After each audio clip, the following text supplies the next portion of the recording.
you remember any cultural shocks at the time? As an example, now we have Grab and you can get a taxi on the apps, and at that time you would have to call up and book a cab, and you could be on hold for 20 minutes waiting and then tell them where you were. And we made friends with an expat couple. They were in a taxi queue at City Hall at Raffles City. Taxis kept coming up, and while they were at the head of the queue, and people would jump in and get in, and the guy like starting to lose his temper. He's like, what is happening?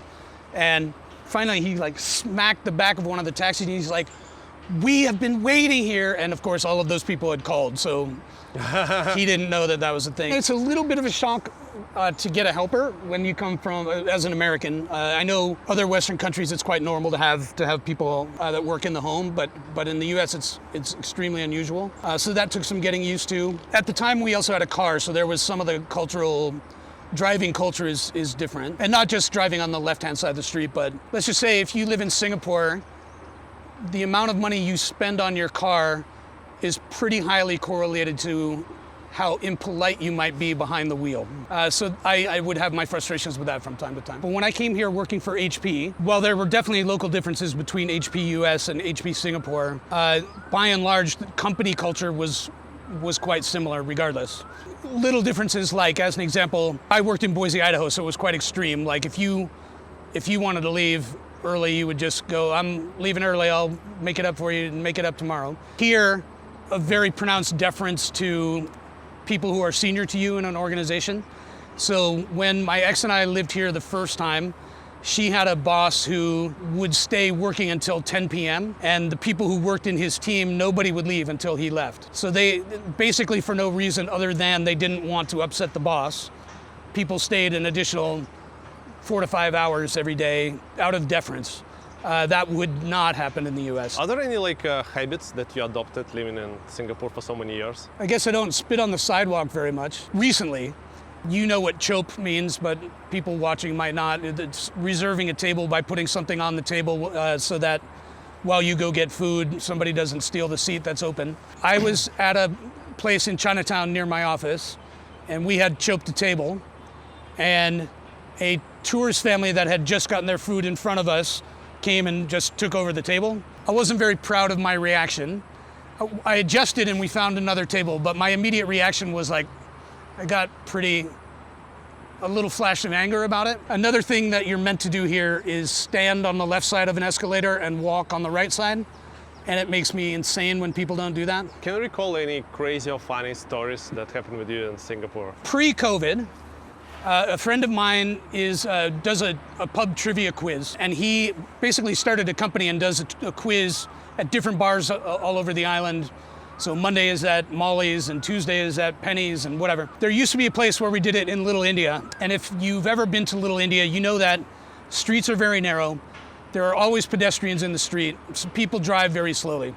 So I was walking to the pub to meet my friends to do the quiz, and I stepped off a curb, and this van whipped right in front of me to the point where it knocked me backward, and I took my hand and smacked the back of the van. So all of a sudden, the guy slams on the brakes, comes flying out of the car, screaming, cussing at me, and I cuss back at him, and so we're going at it a little bit. And then I was like, you know what, not worth it. So I walked off and I went into the pub.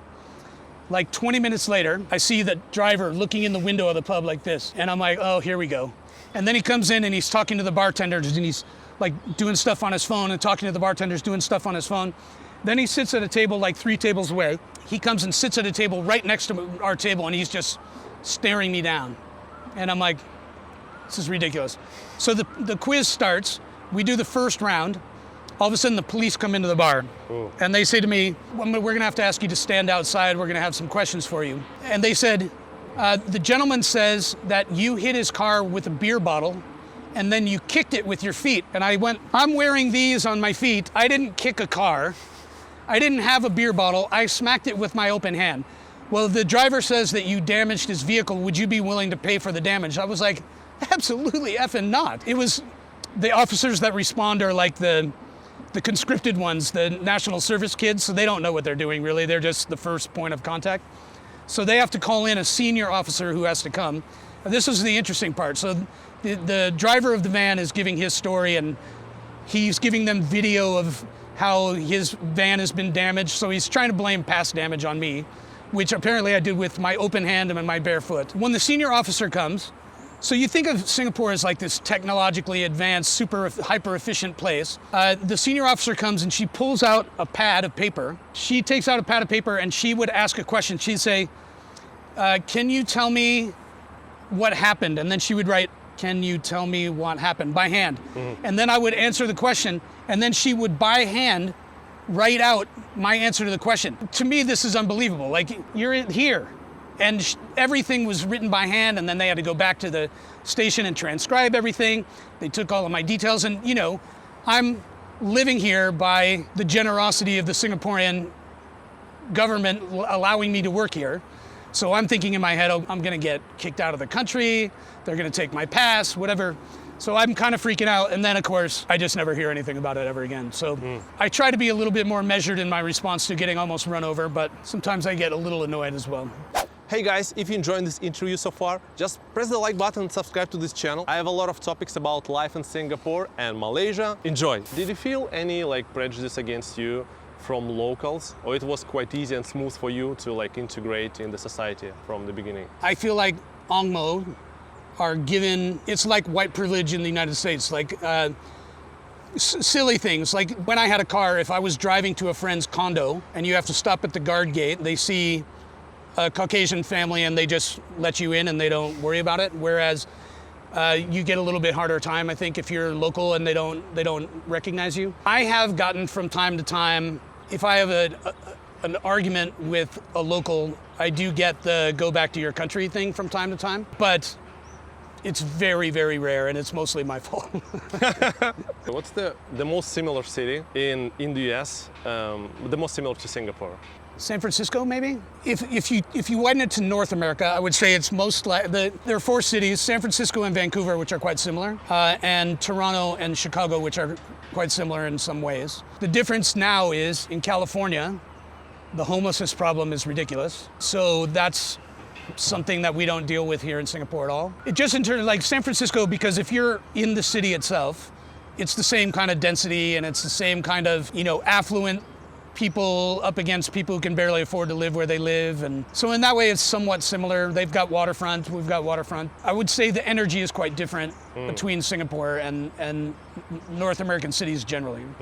Can you specify? Singapore is like a really interesting mix of like a go, go, go attitude around like work and people's ambition and achieving success, but much more quiet in terms of outside of work and school. I think people's lives here tend to be a little more home focused. People come to Singapore who haven't been here and all the time say, I hear it's very boring in Singapore. And I pretty strongly disagree with that, because exciting is what you make out of what you're doing.